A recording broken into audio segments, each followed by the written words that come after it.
Welcome back to the Imaginary Gallery. It's TJ, your host, the Narcissist Bag of Tricks. I'll be referencing once again the book by Robert D. Hare, Ph.D., called Without Conscience, The Disturbing World of the Psychopaths Among Us. Now, I said Narcissist Bag of Tricks. Well, these tricks apply to both types of disorders. In the last video, we covered the glib and superficial characteristic of these creatures. The next one on the list would be egocentric and grandiose. What does that mean? It starts off with a quote. I. The world continued to revolve around her as she shone. Not the brightest star, but the only star, said Anne Rule of Diane Downs, who in 1984 was convicted of shooting her 3 small kids, killing one of them, and she injured the other 2 permanently. The creatures we're referring to have a narcissistic and grossly inflated view of their self-worth and of their importance. It's a truly astounding egocentricity and a sense of entitlement. And they see themselves as the center of the world. They are superior beings who are justified in living according to their own sets of rules. One of them said, in quotes, "It's not that I don't follow the law. I follow my own laws. I never violate my own rule." She then described these rules in terms of looking out for number 1. When another psychopath, or cluster B creature, in prison for a variety of crimes, including robbery, fraud, and rape, was asked if he had any weaknesses, his response was, "I don't have any weaknesses, except maybe I'm just too caring." On a 10-point scale, he rated himself an all-around 10. He would have said 12, but that would be bragging. He also claimed if he had a better education, then he would be brilliant. The grandiosity and pomposity of some psychopaths often emerges in dramatic fashion in the courtroom. For example, it's not unusual for these people to criticize or to fire their lawyers and take over that case themselves as their own defense. It usually ends up yielding disastrous results.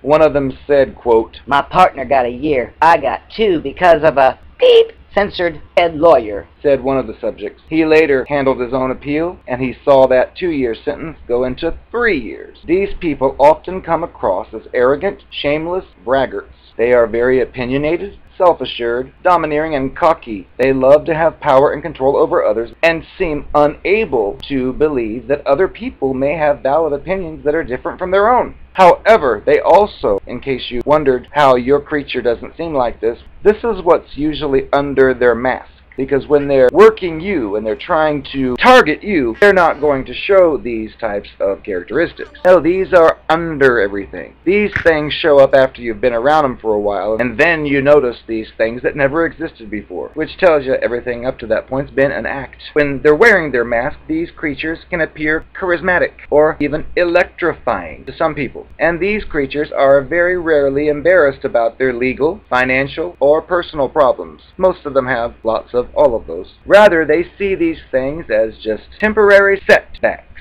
It's the result of bad luck, unfaithful friends or family, or an unfair and incompetent system. Which I have noticed this to be true too. When you meet someone, and one of them I was just playing and I said, "Your credit's horrible," and the person was like, "I never made any kind of secret about the fact that my credit's terrible." And I thought, what? I was guessing and I was right, so I said, "Really, why would that be?" And the answer was just like this book says, the result of other people. "Oh, well, because I'm so caring and giving, I often give up all my money, and then I don't have any left to pay my own bills. I give it to people who need it." Which is supposed to make them into a hero, but it really makes them look incompetent and irresponsible. But they don't play it that way. They try to make it out like "Well, I can't help it that I'm so caring for other people. I just can't help that. I'm a caring person." Which is a lie. So look out for that whenever you hear it. Although these creatures many times will claim to have very specific goals, they show very little understanding of what the qualifications would be required to achieve such goals. They have no idea how to do this, and therefore little to no chance of achieving them. Given their track record and lack of sustained interest in education, the psychopathic inmate thinking about parole might outline vague plans to become a property tycoon or a lawyer for the poor. One inmate, not particularly literate, managed to copyright the title of a book that it was planning to write about itself, and was already counting the fortune that this bestseller was going to bring. These creatures feel that their abilities will enable them to become anything they want to be, given the right circumstances, opportunity, luck, willing victims. Their grandiosity can pay off spectacularly. Example he gives is the psychopathic entrepreneur thinks big, but this is usually thinking big with other people's money. Incarcerated for breaking and entering, one in a string of crimes dating back to early adolescence, Jack received the highest possible score on the checklist that this author uses, called the psychopathy checklist. Typically, he began the interview with an inordinate interest in the video camera. When do we get to see the tape? He was asking. I want to see how I look on there, and how I did. Jack then launched into a detailed, lengthy account, 4 long hours worth, punctuating it with constant reminders to himself that, oh yeah, I've given all that stuff up. The story that unfolded was one of constant petty thefts and con artist jobs. Quotes, the more people you meet, the more money you can make off of them, and they're not really victims. Hell, they always get back more than they lost in insurance anyway, end quote. Along with the petty theft, which eventually led to burglary and armed robbery, was a history of fighting. Oh yeah, I've been fag bashing since I was 14, but I don't do anything bad like beating women or children. In fact, I love ladies. I think they should all stay at home, and I'd like all the men in the world to just die, and I'd be the only man left. Another quote, when I get out this time, I want to have a son. Jack had told the interviewer. When he's 5, I'd get the woman to completely pull out so I could raise my kid my way. When he was asked how he had begun his career in crime, he said, it had to do with my mother, the most beautiful person in the world. She was strong, worked hard to take care of 4 kids. A beautiful person. I started to steal her jewelry when I was in the 5th grade, you know. I never really knew that witch. We went our separate ways. Jack made a token effort to justify his life of crime, saying he had to steal sometimes just to get out of town. But I'm not a criminal, he'd say. Later in the interview, however, he recalled, I did 16 breaking and enterings in 10 days. It was good. It felt really great. Felt like I was addicted to getting my fix. Ever tell any lies? Asked the interviewer. The response was beautiful. It was, are you kidding? I lie like I breathe. One as much as the other. Jack's interviewer, a psychologist experienced in administrating the psychopathy checklist, described the interview as not only the lengthiest, but the most entertaining that she'd ever conducted. Jack was one of the most theatrical inmates she'd ever encountered. Although he expressed no empathy for his victims, he clearly loved his crimes and seemed to be trying to impress the interviewer with his amazing feats of irresponsibility. And he was a mile-a-minute talker, with the psychopath's characteristic ability to contradict himself from one sentence to the next. Yes, I've witnessed that. His long conviction record reflected not only his criminal versatility, but his clear inability to learn from past experience. Equally dazzling was his distinct lack of realistic planning. Although he was considerably out of shape and overweight from years of the prison food and cheap fast food on the outside, he told the interviewer with the confidence of a young athlete in training that he planned to become a professional swimmer when he left prison this time. He would go straight, live off of his winnings, and travel on them when he retired at an early age. Jack was 38 years old at this time. Whether he had ever become a swimmer in his life is unknown. As I mentioned before, I've noticed these people. I've been through it. It's very strange because when you first meet them, a lot of times they will appear selfless. They will appear like during their idealization. They will act as if you're the only thing that matters in the world, and they'll make it obvious to you that they're giving things up they could be doing just for you. This is all on purpose, of course, because later when you figure them out, they typically will bring those things up and say, how dare you get mad at me because you found out about this money I stole from your family and this lie I told you about infidelity. I did all these things for you. That's the reason it did all these things for you, because it could use it as a defense. You wouldn't see any sign of strain or trouble when they're doing these things because that's the way they do their game. So they'll sometimes even make you, which is sickening, feel like, wow, maybe you are selfish because you would never think to do all these elaborate things for almost a total stranger. But that's not the case, because they wouldn't do all this stuff for a total stranger unless they thought there was something they were going to get out of it. They wouldn't do it for the average person on the street. It's for you because you've been targeted. So look out if you've got somebody around who's doing everything in the world for you, but treats others in the most horrific ways, because chances are down the road, you'll be the one being treated in that horrific way.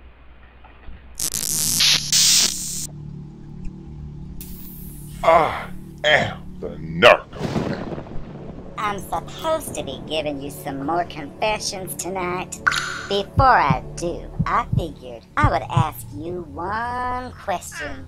The question hasn't been bothering me, but TJ's forcing me to come up with these goddamn confessions and told me to think about things that might have upset you during our time together, and all I can remember is whenever we were dating, you always seemed to make such a big deal about something I've lied about.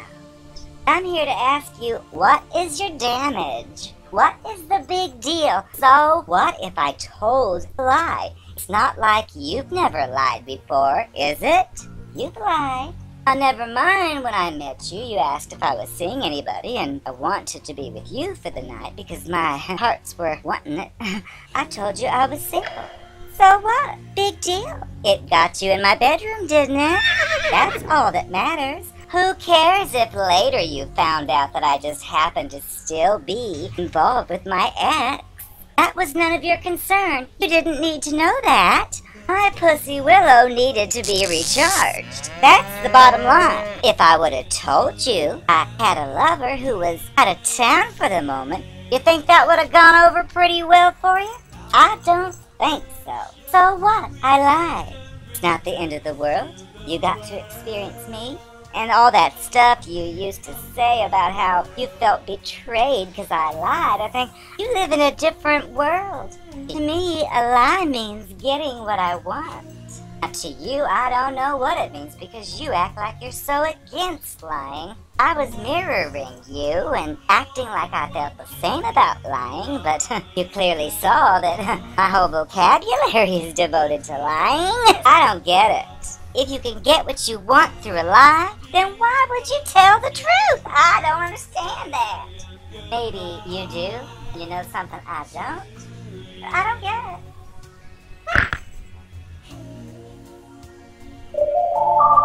One additional confession or secret I'm going to tell you about. Throughout our relationship, I'm sure you probably picked up on a few things. Since you know I'm the narcopath now, I'm always on the lookout for the next source of supply, just in case you didn't know.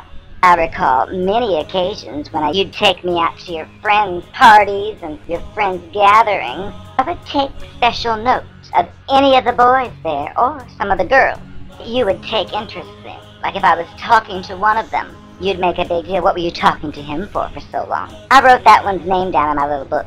If it was a chick, same thing. I wrote that chick's name down in my book. I built this book up over a long period. Each time, of course, when you asked the question, I'd have a perfect answer like, oh, she was asking about my hair. It was so boring talking to her. I said that to steer you off track.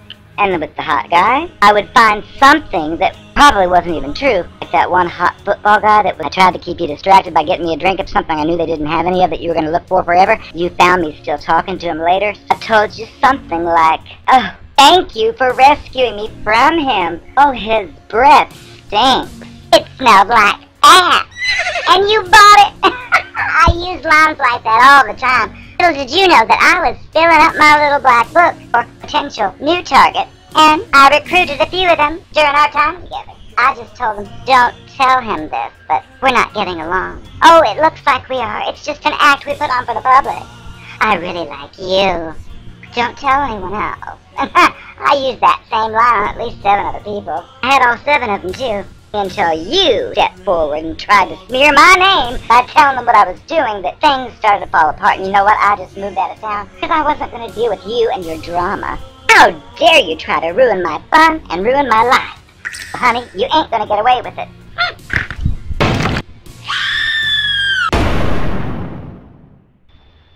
Stranded driving, branded a fool. What will they say Monday afternoon? Sandy, can't you see that I'm in misery? When they stop, now we're on, there's nothing left for me. Long past long, oh long, I said, I wonder why you left me. Oh Sandy, baby, someday when I am doing gone, someday, some way, our 2 of us will be one. And ever, forever, and ever we will be. Oh,